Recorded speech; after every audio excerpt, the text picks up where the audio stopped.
আজকে ডিম তরকা রান্না করা হয়েছিল। তো এই ডিম তরকার রেসিপিটাই আজকে তোমাদের সাথে শেয়ার করব। তো প্রথমে মুগ কড়াইটাকে প্রেসারে ভালো করে মামুনি সেদ্ধ করে নিয়েছিল।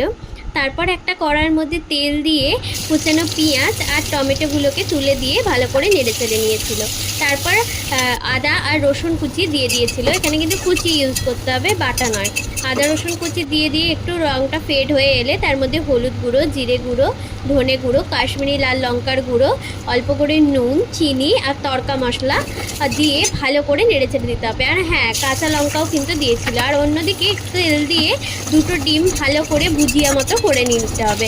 লাল লাল করে না, সাদা সাদা থাকলেই তুলে নিতে হবে ডিমগুলোকে।